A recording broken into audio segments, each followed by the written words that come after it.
2025 +2 பொதுத் தேர்வுகளுக்கு எப்படி சிறப்பாக தயாராகலாம் அப்படின்றதுக்கு வழிகாட்ட இந்த தமிழ் இணையதளத்தில் மாடல் கொஸ்டின் பேப்பர் கொடுத்துருக்கோம். அதை டவுன்லோட் பண்ணி பயன்படுத்தி சிறப்பான மதிப்பெண்கள் பெற வாழ்த்துகள்.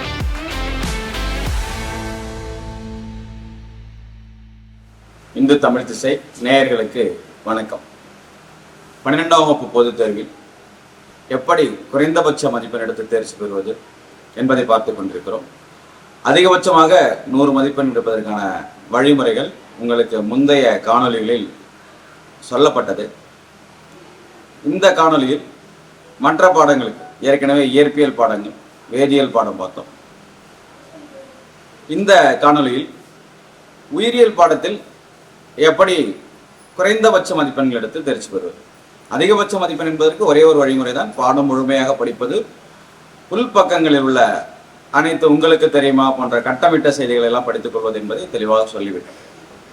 இது குறைந்தபட்ச மதிப்பெண்கள். சார் நான் படிக்கவே இல்லை கொஞ்சம் தான் படிச்சிருக்கிறேன் அப்படின்னா என்ன பண்ணலாம் அப்படிங்கிறதுக்கான வழிமுறைகள்ல பாருங்களேன். பயாலஜியை பொறுத்த வரைக்கும் நீங்க 70 மார்க்குக்கு ரிட்டன் எக்ஸாம், 20 மார்க்கு உங்களுக்கு ஏற்கனவே இன்டர்னல்ல ப்ராக்டிக்கல் வந்துடும், 10 மார்க் இன்டர்னல் வந்துடும். இந்த 15 மார்க் எடுக்கிறதுக்கு நீங்க ஜென்ரலாகவே எழுதக்கூடிய சில கேள்விகள் பயாலஜியில் இருக்குது. உங்களுடைய இயல்பான அறிவு, ஜென்ரல்னா உங்களுடைய இயல்பான அறிவு 1ஆம் வகுப்புலேருந்து 12ஆம் வகுப்பு வரைக்கும் நம்ம படிச்சு வந்துட்டோம். இந்த வகுப்புல நம்ம எப்பயாவது காதால கேட்ட தகவல்கள், எங்கேயாவது கண்ணால பார்த்த தகவல்கள், யாராவது நண்பரோட பகிர்ந்து கொண்ட தகவல்கள், இதை வைத்தே எழுதக்கூடிய அளவில் சில கேள்விகள் இருக்கின்றன. எக்ஸாமுக்கு முதல்ல ஏதோ முக்கியமான ரிவிஷன் பண்ணாமல் வந்திருப்பீங்க. அந்த இயல்பான சூழலில் என்ன பண்ணலாம்? நறுமண தைலங்களில் மல்லிகையின் பங்கு என்று ஒரு கேள்வி. இது என்ன படிங்க? நறுமண தைலங்கள்ல, அதாவது சென்ட் தயாரிக்கிறதுல மல்லிகையோட பயன் என்னன்னு கேட்குறாங்க. 5 மார்க் கேள்வியில கூட வருது, சில சமயம் 2 மார்க்கில் அடிக்கடி கேட்டிருக்கிறாங்க. இதை நம்மளால எளிமையாக எழுத முடியும். இந்த மாதிரி கேள்வி, உயிரினங்களின் எண்ணிக்கையை கொண்டு அதை ஒரு பிரமிட் மாதிரி காட்டுங்க அப்படிங்கிறாங்க. உயிரினங்களின் எண்ணிக்கை, எந்த உயிரினம் எப்படி இருக்குன்னு சொல்லிட்டு ஒரு பிரமிட் மாதிரி காட்டுங்கிறாங்க. சாக்ரட் கிரீவ்ஸ் ஒரு கொஸ்டின், அதாவது கோயில் காடுகள் அப்படின்னு ஒரு கேள்வி, எளிமையா எழுதக்கூடிய ஒரு பகுதி. விதை பரவுதலின் நன்மைகள், 6ஆம் பாடம் எழுதிடும் அந்த கேள்வியை. விதை பரவுதலின் நன்மைகள் என்று ஒரு கேள்வி கேட்கிறார்கள். இதற்கெல்லாம் நீங்க ஏற்கனவே படிச்சது அறிவு போதும். நீங்க +2 பாடத்துல அதுல இருக்கிறதா படிச்சிருக்குன்னு அவசியம் கிடையாது. ஏற்கனவே படித்த அறிவை கொண்டே எழுதிவிட முடியும். விதை பரவுதலின் நன்மைகள், விதை பரவுனா தானேங்க அந்த காடு வளரும், காடு அதிகமாகும், காடுகளுடைய பரப்பு அதிகமாகும். அதனால விதை பரவுதலின் நன்மைகள். பயிர் பெருக்கத்தில் புதிய பண்புக்கூறுகளை உருவாக்குதல் ஒரு கேள்வி கேட்கிறாங்க. பயிர் பெருக்கம், விளைச்சல் அதிகப்படுத்தணும், இல்லை பயிர்களை எண்ணிக்கை அதிகப்படுத்தணும். இதுல புதிய பண்புக்கூறுகள் என்ன புதுசா பண்ணணும், நீங்க கிரியேட்டிவா பண்ணுங்க. பயிர் பெருக்கத்துக்கு என்ன பண்ணலாம்னு சொல்லிட்டு இந்த மாதிரி கேள்விகள் திரும்ப வர்றதுனால நீங்க எளிமையா எழுத முடியும். அதே மாதிரி இதுல கொஞ்சம் விலங்கியல்னு போய் பார்த்தீங்கன்னா பால்வினை தொற்று நோய்கள் தடுக்கும் முறைகள் கேட்டிருக்காங்க. இது அடல்ட் ஸ்டூடெண்ட்ஸுக்கு நல்லாவே உங்களுக்கு தெரியும். பால்வினை தொற்று நோய்ங்கிறது ஈவன் இன்ஜெக்ஷன் மூலமா கூட அது மாதிரி நோய்கள்லாம் பரவுவதை நம்ம பார்க்குறோம். இன்னொருத்தவங்க யூஸ் பண்ண ரேசரை யூஸ் பண்றது, இல்லை பொதுவான சலூன்ல போய் வந்துட்டு அவங்க பொதுவான கத்தியை பயன்படுத்துறது எல்லாம் கூட பால்வினை தொற்றுக்கான காரணம் பார்த்துருக்கோம். அதெல்லாம் எழுதலாம் நீங்க. அமேசான் காடுகள் பூமியின் நுரையீரல் என்று ஏன் அழைக்கப்படுகிறது? அருமையான கேள்வி. அமேசான் காடுகள்ல அத்தனை அமேசான்களோட சிறப்புகள் எழுதுங்க போதும்.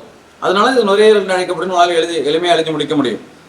மாதிரி ஒலி மாசுபாட்டினால் ஏற்படும் விளைவுகள், சவுண்டு பொல்யூஷன்ஸ். இந்த நான் இப்ப சொன்ன கேள்விகள்ல பயாலஜியில் வந்த கேள்வி, அதாவது பாட்டனி சுவாலஜியில் வந்திருக்கக்கூடிய கேள்விகள்ல ஏதாவது நீங்க புதுசா படிக்கணுமா? 6ஆம் வகுப்புலேருந்து 10ஆம் வகுப்பு வரைக்கும் படிச்சது, 16ஆம் வகுப்புலையும் கொஞ்சம் படிச்சிருக்கீங்க. சொன்ன கேள்வி எல்லாமே நீங்க ஏற்கனவே படித்தது, திட்டமிட்டு எழுத வேண்டும். இந்த கேள்வி எப்படி எழுது? நறுமண தைலங்களின் மல்லிகையின் பயன் முதல் கேள்வி சொன்னேன். ப்ரெசன்டேஷன் எப்படி பண்றதுன்னு முக்கியம். சார் நீங்க எழுத சொல்றீங்க, அட்டன் பண்ணுறது கேள்வி, முதல்ல கேள்வி என்ன எழுதணும், அது எத்தனாவது பிரிவுங்கிறத எழுதிருப்பீங்க. பிரிவு 1, 2, 3, 4 மேலே எழுதிருப்பீங்க. ஒன்னொன்றுக்கு ஒவ்வொரு கேள்விக்கும் பிரிவு எழுத வேணும். பிரிவுங்கிறது ரோமன் நம்பர் எழுத வேணும். ரோமன் நம்பரை ஃபர்ஸ்ட் எழுதிருப்பீங்க. இங்க வரப்ப அந்த கேள்வி எண் மட்டும் எழுதினா போதும். கேள்வி எண் எழுதி இங்க பக்கத்துல நறுமண தைலங்களில் மல்லிகையின் பயன்கள் ஒரு அண்டர்லைன் பண்ணணும், அடிக்கோடு போடணும். நீங்க அந்த கொஸ்டின் 8% கொஸ்டின் என்ன கொஸ்டின் ஆன்சர் போறீங்கன்னா கொஸ்டினை பார்த்துட்டு அவசியம் கிடையாது.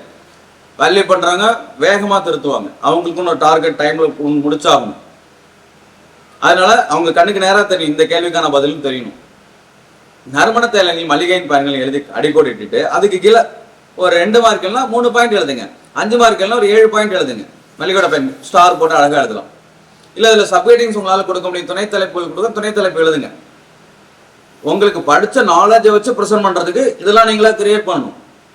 நறுமண தைலங்கள் மல்லிகை, மற்ற பூக்களோட பயன் என்ன, ஏன் மல்லிகை அதிகமாக பயன்படுகிறது, மல்லிகையை அதிகம் பயன்படுத்துவதன் காரணம். If it is 5 mark questions you have to create like this one heading. இந்த மாதிரி ஒரு கேள்வியை நீங்க கிரியேட் பண்ணணும். ஒரு ஹெட்டிங் சப்ஹெட்டிங்கை நீங்க கிரியேட் பண்ணணும். உயிரினங்களின் எண்ணிக்கை கொண்டு சொன்னோம். விதை பரவுதலின் நன்மைகள் யாவைன்னு கேட்டோம். அந்த கொஸ்டின்லாம் மேஜர் ஃபர்ஸ்ட் மெயின் ஹெட்டிங் எழுதுறீங்க. ஸ்னாப்சிஸ் போடலாம். 5 மார்க் கொஸ்டின்ஸ் மீன் நீங்க வந்து ஸ்னாப்சிஸ் குறிப்பு சட்டகம் எழுதணும். ஒரு தெரியாத ஒரு கேள்வி எழுத போறீங்க, அதாவது நீங்க படிக்காத ஒரு கேள்வி எழுத போறீங்க, ஏற்கனவே படிச்ச அறிவை கொண்டு எழுத போறீங்க.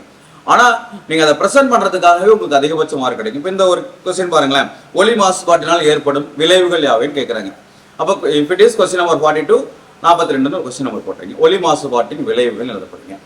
குறிப்பு சட்டங்கள் எழுதி அதுக்கு கீழே ஒலி மாசுபாட்டினா என்னென்ன விளைவுகள் ஏற்படுகிறது, ஏற்படும் அசௌகரியங்கள் நமக்கு முதல்ல காது கேளாமை ஏற்படுகிறது, வயதானவர்கள் பாதிக்கப்படுகிறாங்க, உயிரினங்கள் கூட தாக்குதலுக்குள்ளாகிறது. சின்ன சின்ன உயிரினங்கள்லாம் சத்தம் அதிகமா இருக்கிற சத்தத்துல உயிரினங்கள் கூட பாதிப்படுகிறது, உயிர் பாதிப்பு ஏற்படுகிறது. அதெல்லாம் சினாப்சிஸா எழுதிட்டு திருப்பி அதுக்கு விளக்க எழுதுங்க. ஒலி மாசுபாட்டில் ஏற்படும் விளைவுகள்னு ஒவ்வொரு சப்ஹெட்டிங் கீழே விலைக்கு 2 அல்லது 3 வரிகளை நீங்க ஆன்சர் எழுதுறீங்கன்னா definitely will be given 5 marks. நீங்க வந்து ஏற்கனவே படிச்சதை வச்சு எழுதுறதுல. அதே மாதிரி இன்னொரு கேள்வி சொன்னோம் இல்லையா, பயிர் பெருக்கத்தின் புதிய பண்புக்கூறுகள். பயிர் பெருக்கத்துல நீங்க ஹைபிரிட் வெரைட்டிஸ் எப்படி இருக்குது, எப்படி ஒட்டு தாவரங்கள் எப்படி தயாரிக்கப்படுகின்றன, புதிய நுட்பங்களை தவிர்த்து எப்படி தாவரங்கள் உயிரினங்கள் உருவாக்கப்படுகின்றன அப்படின்னா எழுதுறப்ப நீங்க முழு மதிப்பெண் உங்களால எடுக்க முடியும்.